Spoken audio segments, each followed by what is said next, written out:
Hi friends, ఇదైతే machine అయితే పాడైపోయిందండి. ఏం ప్రాబ్లం వచ్చిందంటే, ఎందుకు చెప్తున్నానంటే మీరు కూడా నాలాగా ఇది పాడైపోయిందని పక్కన చిన్న చిన్న వాటికి కూడా పక్కన పెట్టుకొని షాపులకి వెళ్ళి 100 పెట్టకుండా ఉంటారని చెప్తున్నాను. నాకు వచ్చిన ప్రాబ్లం ఏంటంటే, అక్కడ పైన స్క్రూని టైట్ చేసుకున్నట్టయితే కుట్టు అనేది లూజ్ కుట్టు పడకుండా బాగా పడేదన్నమాట. ఇప్పుడు చూడండి టైట్ చేస్తుంది కదా అది. ఇంకొకటి వచ్చేసి సూది పెట్టాల్సిన పొజిషన్లో పెట్టకుండా తక్కువగా పెట్టడం వల్ల అలా ప్రాబ్లం వచ్చిందండి. మధ్యాహ్నం ఆఫ్టర్నూన్లోకి అయితే కర్రీ అయితే ప్రిపేర్ చేస్తున్నాను. దానికోసం క్యాబేజీని తీసుకొని దాన్ని చిన్న చిన్న ముక్కలుగా కోసుకున్నానండి. ఇప్పుడు కుక్కర్లో అయితే మనము దాన్ని ఉడకబెట్టుకుందాము. దానికోసం క్యాబేజీ తీసుకొని అది కొద్దిగా పచ్చిపప్పు అయితే తీసుకున్నాను. మీరైతే పెసరపప్పు అయినా తీసుకోవచ్చు. మా ఇంట్లో ఇప్పుడు అంటే దాంతో అయినా చేసుకోవచ్చు, దీంతో అయినా చేసుకోవచ్చు అండి. ఇప్పుడైతే దాది మునిగేంత వరకు, ఆ ముక్కలు మునిగేంత వరకు నీళ్ళు అయితే పోసుకొని ఒక 3 విజిల్స్ అయితే రానిచ్చుకోవాలి. ఇప్పుడైతే ఉప్పు కూడా ఒకేసారి దాంట్లోనే వేస్తున్నానండి. నీళ్లు కూడా ఉంటాయి కాబట్టి కొద్దిగా దీనికి తగ్గట్టు వేసుకోండి ఉప్పు. ఇప్పుడైతే 2 విజిల్స్ అయితే రానిచ్చుకుందాం. ఈలోగా వచ్చేసి కొద్దిగా వేడి తగ్గడం కోసము సగ్గుబియ్యం జావలాగా అయితే కాస్తున్నాను అనమాట. దీనిలో ఇంకెటువంటి నూనెలు కానీ వేయించటాలు కానీ జీడిపప్పులు అవన్నీ ఏమేయనండి. చాలా ఈజీ ప్రాసెస్లో ఒక్కొక్కళ్ళు సగ్గుబియ్యాన్ని కొద్దిగా నానబెట్టాలి అవి అంటారు కదా, ఏమి నానబెట్టాల్సిన అవసరం లేదండి. ఇట్లాగా కొద్దిగా అది మునిగేంత వరకు పెట్టుకొని ఒక 2 పొంగులు వచ్చేంత వరకు మనము బాగా ఇట్లా తిప్పుకుంటూనే ఉండాలండి. ఎందుకంటే కింద అడుగు అందుకని అనమాట. 2 పొంగులు రాగానే మనము మూత పెట్టేసుకొని అది బాగా గోరువెచ్చగా, అంటే మొత్తం చల్లారి గోరువెచ్చగా ఉన్నప్పుడు అది చూస్తే బాగా ఉడికిపోయి ఉండిద్దండి. తర్వాత తీసి మనం పంచదార అవన్నీ వేసుకోవటమే. ఈలోగైతే విజిల్ అయితే వచ్చేసింది అనమాట. విజిల్ అయితే వచ్చింది చూడండి ఎంత బాగా ఉడికిపోయిందో. ఒకసారి టెస్ట్ చేద్దాము ఉడికిందా లేదా అని. ఇప్పుడైతే అది ఉడికింది కదండి. దీన్ని మనము స్ట్రైనర్లో స్ట్రైన్ చేసుకుందాము. నా వీడియో కనుక నచ్చినట్టయితే లైక్ చేయండి, షేర్ చేయండి, సబ్స్క్రైబ్ చేయండి, పక్కనే ఉన్న బెల్ ఐకాన్ని ట్యాప్ చేయండి. ఎప్పుడు ఏ వీడియో పెట్టినా నోటిఫికేషన్ వస్తుంది. నేనైతే చిల్లులు గిన్నెలో దీన్నైతే స్ట్రైన్ చేసుకుంటున్నాను అనమాట. నీళ్లు మొత్తం పోయేలాగా మనము వడగట్టుకోవాలి. ఫస్ట్ వడగట్టిన తర్వాత మళ్ళీ మనం ఏ గిన్నెలో అయితే ఉడకపెట్టుకున్నామో ఆ గిన్నెని తీసుకొని కొద్దిగా ఆయిల్ వేసి పోపు గింజలు అయితే వేసుకున్నానండి.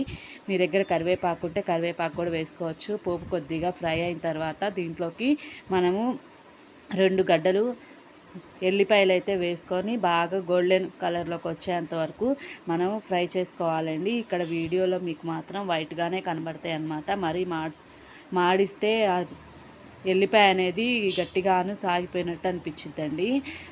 బాగోదు టేస్ట్ అనేది. కొద్దిగా 90% ఉడికేటట్టు ఫ్రై అయ్యేట్టు నూనెలో అయితే ఫ్రై చేసుకోవాలండి. నేనైతే పచ్చికారం అయితే వేసుకుంటున్నాను కూరలోకి. అందుకని సరిపడా అంత పచ్చికారం వేసుకొని ఆ పచ్చివాసన పోయేటట్టు, పచ్చిమిరపకాయలు కూడా బాగా ఫ్రై అయ్యేట్టు, పచ్చివాసన పోయేటట్టు మనమైతే ఫ్రై చేసుకుందాము. కొద్దిగా ఆయిల్ వేసుకుంటేనే మనకి కూర అనేది రాకుండా బాగా ఉండిద్ది అనమాట. చూడండి ఫ్రై అయిపోయింది కదా, పచ్చివాసన పోయేట్టు కొద్దిగా ఫ్రై అయిపోయిన తర్వాత మనము వడగట్టుకుంది అయితే వేసుకొని ఆ పచ్చికారానికి కొద్దిగా సాల్ట్ అయితే వేసుకున్నానండి, కొద్దిగా పసుపు వేసుకున్నాను. ఇప్పుడు మొత్తాన్ని కలిపేసుకొని ఒక 2-3 మినిట్స్ అయితే ఉంచుకుందాము. ఎందుకంటే కొద్దిగా స్ట్రైన్ చేసిన తర్వాత కూడా కొద్దిగా వాటర్ అయితే ఉంటాయి కదా, ఫ్రై చేయటం వల్ల అది కూడా ఇనికిపోయిద్ది అనమాట. ఇప్పుడైతే ఇంకా లంచ్ అయితే తినేసామండి. ఇవైతే నా నైటీలు అనమాట. లంచ్ మొత్తం తినేసాము.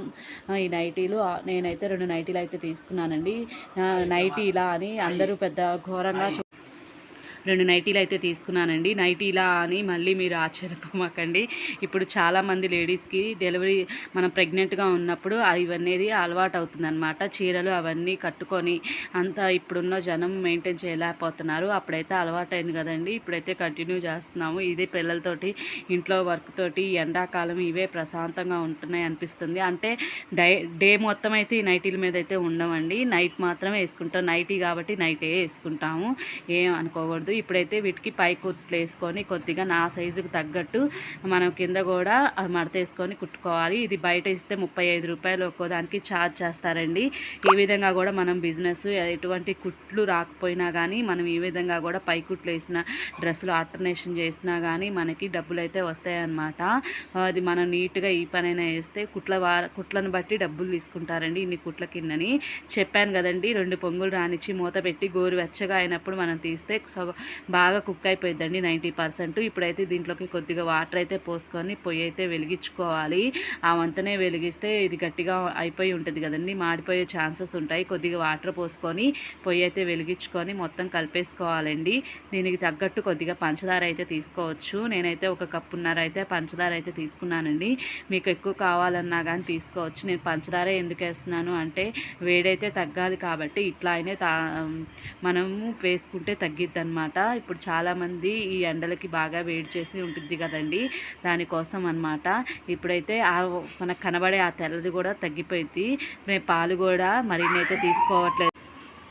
మరినైతే తీసుకోవట్లేదండి, వేడి తగ్గటానికి కాబట్టి మనం పాలు కూడా మోయినంగానే తీసుకోవాలి. నేనైతే 1 గిద్దన్నర పాలు మాత్రమే తీసుకున్నాను. ఇలా తీసుకొని ఇలా చేసుకోవటం వల్లే మనకి వేడి అనేది తగ్గిద్దనమాట. ఇది పాయసం లెక్కే ఉండిద్ది, కాకపోతే మనం దీంట్లోకి జీడిపప్పులు అవన్నీ ఏమీ వేసుకోము. ఒకసారి మీరు కూడా ట్రై చేయండి. ఇవి మా పెద్దవాళ్ళు అయితే చేస్తే వాళ్ళ దగ్గర చూసి నేర్చుకున్నాను. ఇప్పుడు కూడా 2 పొంగులు రానిచ్చేసి కట్టేసుకుంటే ఆ ఒక్కరు తెల్లదనం కూడా పోతుంది. Please wash